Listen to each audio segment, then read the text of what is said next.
Good afternoon, everybody. Welcome back to the Moche Rip Curl Pro Portugal as we have our eyes set on the quarterfinals. John Florence from Hawaii, number 5 in the world, taking on Adam Melling, number 27 from Lennox Head, Australia. After a little bit of a break during the expression session, we still have plenty. Wave there for Adam Melling, and you can see conditions are still pretty high tide right now, but that tide's going to go out pretty quick, and as it does, we're going to see the wave starting to improve. We'll start seeing some tube rides again later on in the day, but waiting for the good ones as we see Adam Melling here. You can see how full it is. That tide's still really high. Adam races down the line, a little bit of a check turn there, and the rest of it was just sort of rail work, Joe, just to get that last maneuver, making sure that not much has happened so far in the wave, so he needed to click something at the end there to make it worthwhile, throwing the fins out and getting that nice rotation. So Adam Melling's going to drop a score. I mean, just when we thought the waves weren't going to barrel, John finds one. Look at him driving through the section here. Nice and deep. Travels. It kind of pinches at the end, but he manages to sneak his way out and then finished off with a couple of nice little turns. So John just biding his time there, waited almost 10 minutes for that wave, Joe. And I'll tell you what, it was definitely worth it as he finishes off on the inside there. Ball rolling. We saw Jordy Smith earlier in the day do exactly this, just keep catching waves. And then he finally found a couple of nice little ones. So John fighting his way through that one there, and just a little bit of a cutback there to finish that wave off. So Adam Melling had priority. He just decided not to go on that one, just on the wrong side of the peak, and John pulls in nice and tight, driving through that section, driving again, comes flying out, and then just unloads a couple of beautiful turns. John's just on fire at the moment, can do no wrong, and then all of a sudden finds this little bonus section on the inside, pulls in nice and tight there, a little bit of tube time.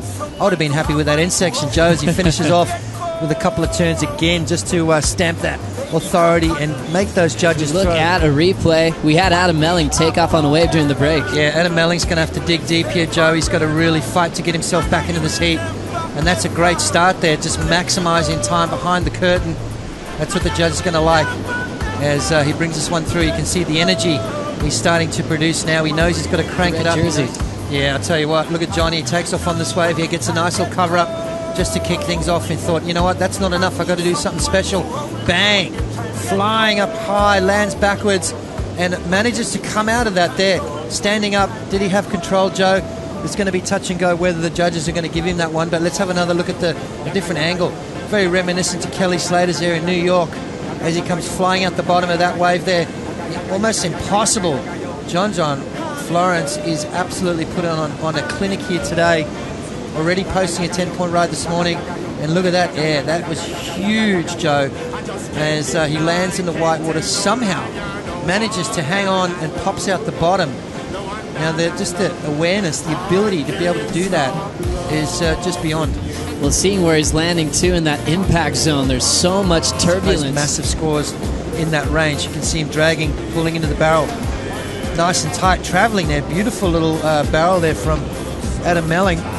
But is it going to be enough? Is it going to be enough to get him out of that combo situation? Smith and Adriano de Souza talking about their role into the quarterfinals at the Moche Rip Curl Pro Portugal, an event where both of them have appeared in the final in the past, except Adriano has gone one step further and taken out the title over Kelly Slater a couple of years back.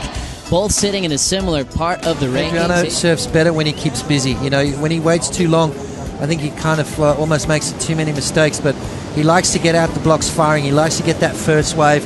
He likes to post, hence that small score. It did go into his top two, though. Jordy Smith, on the other hand, blowing the fins out of that one. Nice opening maneuver, beautiful recovery straight into that next turn there. So Jordy kind of finding his feet on this one. It's going to be his best score at the moment with 13 minutes to wave. You can see how it stands up for him. He drives through that section there. Nice and high, keeping that board moving. Comes out the bottom of the barrel, so not a clean exit. So it's not going to be a huge score, but he doesn't need a huge score, Joe. He just needs to just keep trading blows with Jordy Smith, making Jordy look for those points, look for those scores. It's like a hot potato, just feeling it. Let's have a look at Jordy's wave first as he takes off nice and deep, pulls up straight into the barrel, driving through that section. And as he comes through that one there, so that just belts a nice little wraparound cutback. So Jordy Smith wanting to capitalise on that good barrel, trying to get a few manoeuvres in on this wave as well. Real flat section right there, just doing the Huntington hop, and then bangs it off the white water. So Jordy Smith looking for a 4.84, which you can pretty much say that he's got that. But right behind him, Adriano de Souza on a bomb, pulls up nice and deep as well, driving through the barrel. This wave starts unloading, shuts down on the inside as he pulls through that white water. You can tell there a little bit of emotion starting to creep into Adriano de Souza. 4.33s, he's back up. He's looking to replace that close heats. These close heats are super exciting. Let's have a look at the replay here from Adriano. Look at him racing down the line, looking for something.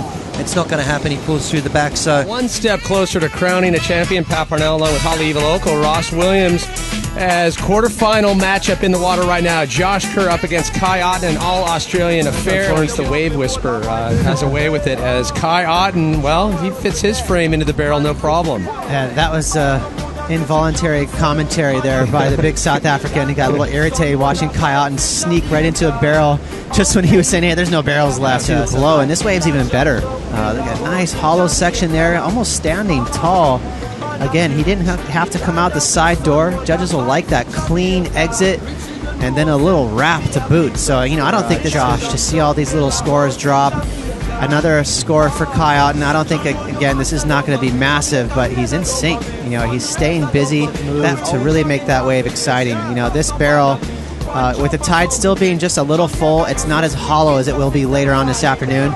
But he rode it perfectly, timed it with that backwash, came flying out. You can see right here, he's going to widen his stance just a little bit. He's prepping to go to the air and clicks the tail towards the beach. Grabs the rail for good measure, making sure he plants that thing. Little tail reverse, rides out of it so smooth. And, you know, perfect transition too, Pat. You know, we're talking about how, you know, Josh is such a fan of skateboarding. And that really is a smooth transition. Some of these moves, you can register it in your mind that much easier if you practice on land on a skateboard. Those little twists, those tiny variations, it just makes it comfortable when you're in the water. Great ride here, very technical. You can see they didn't have a whole lot of room for error.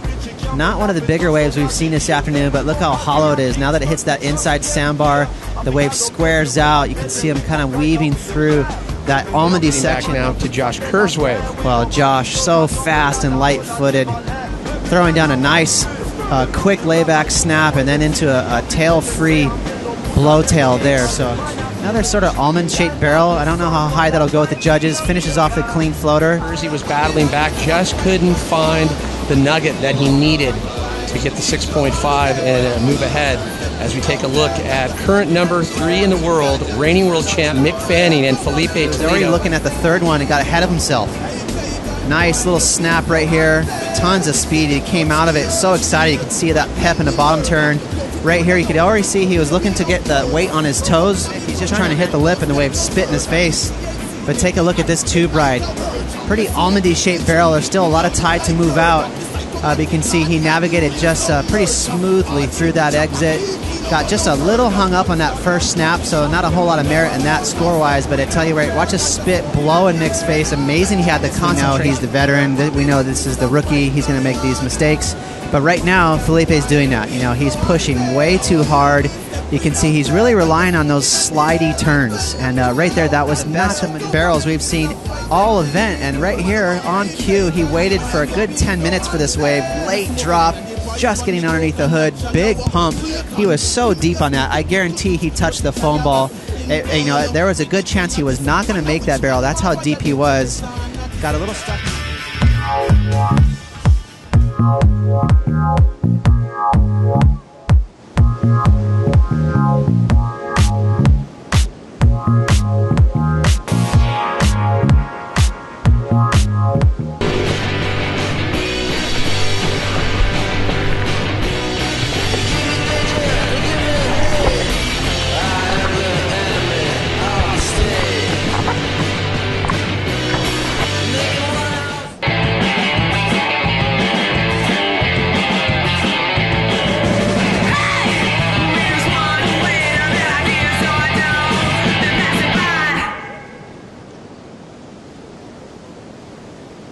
Want to escape the cold this December? Orbitz and the ASP are giving you the chance to win a trip to the beautiful beaches of Hawaii. Stay in Lux accommodation while seeing the world's best surfers compete in the Billabong Pipe Masters. Text SURF to 50101 to enter.